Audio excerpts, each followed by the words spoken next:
Gold trusted gold buyers తాకట్టులో ఉన్న బంగారాన్ని విడిపించి ఈ రోజు ఉన్న మార్కెట్ ధరకే కొనబడును. మరిన్ని వివరాలకు సంప్రదించండి 77107720. గోదావరిలో గల్లంతైనటువంటి 8 మందిలో అలాగే ప్రధానంగా చూసుకుంటే అలాగే బాల్యంలోనే తల్లిదండ్రులు కోల్పోయినటువంటి ఈ యొక్క ఎవరైతే రోహిత్ కోలపాక రోహిత్ అయితే మండపేట స్వగ్రామం చూసుకుంటే మండపేట మండలం అత్తమూరు గ్రామానికి చెందినటువంటి కోలపాటి రోహిత్ తను కూడా చిన్నతనంలోనే ఆ తల్లిదండ్రులు కూడా కోల్పోయారు. తనకి ఒక సోదరి కూడా ఉన్నారు. ఇద్దరు కూడా ఈ యొక్క పక్కన ఏదైతే ఈ యొక్క ఇక్కడ శుభకార్యానికి వచ్చి తను కూడా ఈ యొక్క గోదావరిలో స్నానానికి దిగి మృత్యువాత పడినటువంటి పరిస్థితి ఉంది. ముఖ్యంగా చూసుకుంటే తమ సోదరి కూడా ఇప్పుడు ఆ తల్లిదండ్రులు లేకపోవడంతోనే సోదరి అలాగే ఎవరి కోలపాటి రోహిత్ కూడా 19 సంవత్సరాలు ఇద్దరు కూడా తమ అమ్మమ్మ దగ్గర అలాగే తమ బంధువుల ఇంటి వద్ద కూడా ఉంటున్నారు. ఇప్పుడు ఎవరైతే సోదరుడు ఎవరైతే కోలపాటి రోహిత్ చనిపోయిన నేపథ్యంలోనే ఇప్పుడు అనాదిగా మిగిలినటువంటి పరిస్థితి ఉంది. తన సోదరితో పాటు అందరూ కూడా ఆమె ఇప్పుడు ఒంటరిగా అనాదిగా మిగిలినటువంటి పరిస్థితి ఉంది. అలాగే చూసుకుంటే వీళ్ళ స్వగ్రామం మండపేట మండలం అత్తమూరులో ఉంటున్నారు. అలాగే తల్లిదండ్రులు లలితాదేవి అలాగే రవీంద్ర భాస్కర్ వీళ్ళందరూ కూడా చిన్నతనంలోనే చనిపోయారు. వాళ్ళంతా కూడా ఈ విధంగా చనిపోయిన నేపథ్యంలోనే వీళ్ళ కోరంగి దగ్గర మిషనరీ పాఠశాలలో చేర్పించినప్పటికీ రోహిత్ అయితే కాకినాడ పాలిటెక్నిక్లో చేరి అలాగే మధ్యలోనే మానేసినటువంటి పరిస్థితి. ప్రస్తుతం రైస్ మిల్లో పనిచేస్తున్నట్టుగా కూడా చెప్పుకొస్తున్నారు. ఇక్కడ కుటుంబ సభ్యులు ఉన్నారు, అలాగే బంధువులు ఉన్నారు. మాట్లాడే ప్రయత్నం చేద్దాం. చెప్పండి, కోలపాటి రోహిత్ ఈ యొక్క కార్యక్రమం ఏదైతే శుభకార్యానికి వచ్చారు ఏ విధంగా చనిపోయారు, చివరిసారిగా వాళ్ళ కుటుంబం మొత్తం అందరూ కూడా ఏ విధంగా మాట్లాడారు? అంటే వాళ్ళ సిస్టర్ అండి.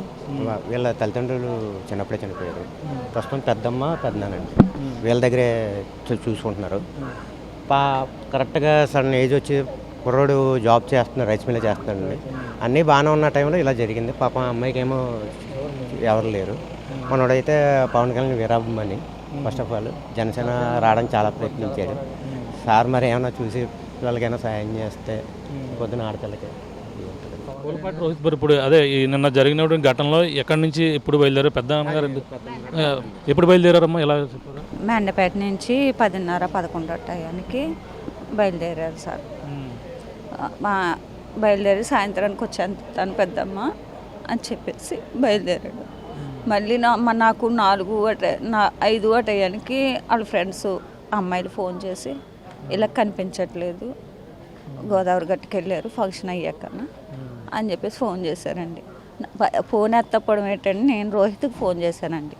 చేస్తే ఎస్ఐ గారు ఎవరో పోలీస్ ఆయన ఎత్తి ఇలాగమ్మ ఇలా జరిగింది వెతుకుతున్నాం అని చెప్పేసి అన్నారు. ఇంకా అక్కడి నుంచి నేను వచ్చానండి, ఇక్కడికి ఈ ఊరు వచ్చానండి. రాత్రి నుంచి ఇక్కడే ఉన్నానండి. ఎలా ఇప్పుడు తల్లిదండ్రులు ఎన్నాళ్ళ క్రితం చనిపోయారమ్మా? తల్లి అయితే 15 సంవత్సరాలు అవుతుందండి. 2009లో చనిపోయింది తల్లి. 2015లో వాళ్ళ నాన్నగారు చనిపోయారండి. ఆ తర్వాత అమ్మమ్మ తాతయ్య తీసుకున్నారండి. తీసుకున్నాక అమ్మమ్మ క్యాన్సర్ వచ్చి చనిపోయింది. తాతయ్య ఏమో డ్రింక్ ఎక్కువైపోయి లివర్లు అయిపోయి చనిపోయారండి. ఇంకా ఓల్డ్ అయిపోయి వాళ్ళిద్దరు కాలం చేసేసారండి. ఆ తర్వాత ఇంక పిల్లలు ఎవరు చూసి లేరు కదని నేను తీసుకున్నానండి. నేనే పెద్దమ్మ అంటే ఏమవుతుంది అంటే ఇప్పుడు తన తల్లి మీ సిస్టర్ సొంత చెల్లండి. మీ దగ్గర ఉంటున్నారు? నా దగ్గరే ఉంటున్నారు. అంటే ఇప్పుడు ఫంక్షన్కి వెళ్ళిన వాళ్ళు ఎవరు స్నేహితులా మామూలు బంధువులు ఎవరన్నా? ఫ్రెండ్స్ అండి. అంటే వీళ్ళు 10th అది చదువుకున్న ఫ్రెండ్స్ మాట అండి. ఇప్పుడు సెయింట్ మార్క్ స్కూల్ ఉంది కదండి తూరంలో, అందులో హాస్టల్లోని జాయిన్ చేసేసి ఆ నాన్నగారు చనిపోయారండి. స్కూల్లో జాయిన్ చేసి చనిపోయారు.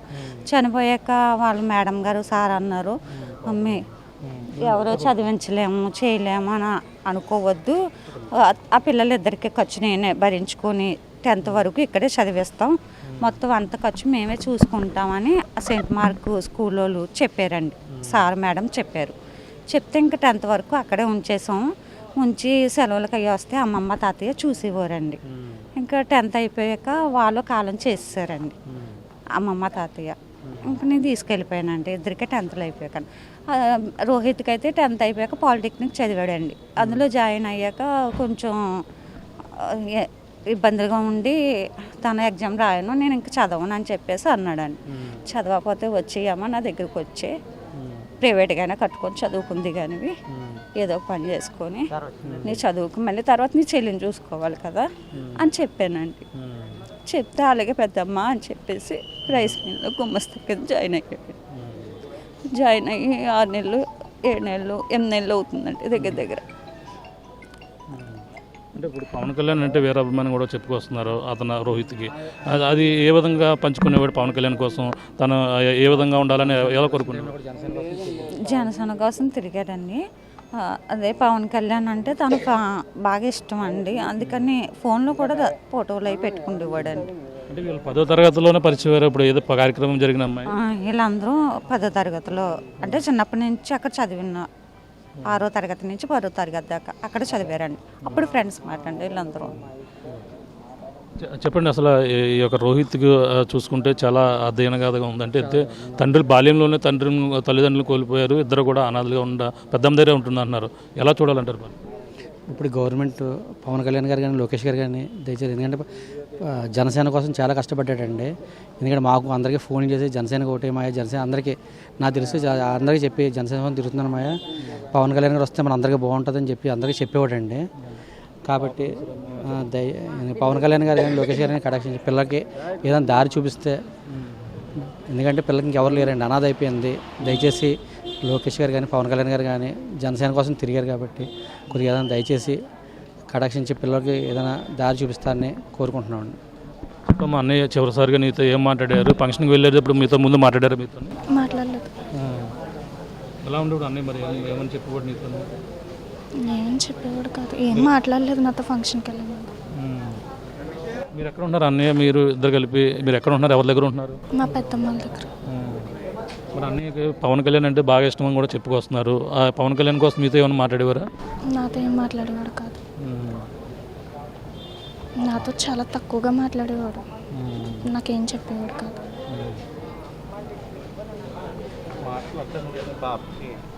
అవకాశం లేదు కదండి, పాపకు మాత్రం న్యాయం చేయండి ప్లీజ్. నేను మామయ్య అవుతాను, మామయ్య అవుతాను. పార్టీలు ఈ పేర్లు అనవసరం అండి, పాపకు న్యాయం చేయండి. చిన్నప్పటి నుంచి మేమందరం కూడా నలిగి పైకి వచ్చిన బట్టి అందరం కూడా పార్టీలు పేర్లు ఇవన్నీ పక్కన పెట్టండి, పాపకి ఏదైనా న్యాయం చేయండి ప్లీజ్. అంతవరకు నేను చెప్పగలండి, అంత మించి మాట్లాడలేను.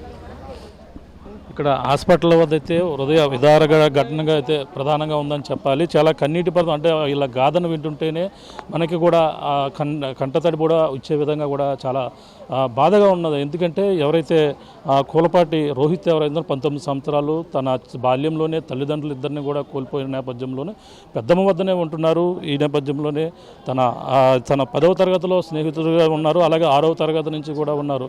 వాళ్ళంతా కూడా చిన్నతనం నుంచి కూడా తన మామయ్య కూడా భావోద్వేగానికి గురవి తనంతా కూడా కంటతడి పెట్టించుకుని తన ఒక్కగానే, అంటే నిన్న తల్లిదండ్రులు కోల్పోయిన ఇద్దరు కూడా బతుకుతున్న నేపథ్యంలోనే ఈ విధంగా తన అన్నయ్య కూడా దూరం అవడంతో అనాదిగా తన చెల్లి అయితే మిగిలిపోయినటువంటి పరిస్థితి ఉంది.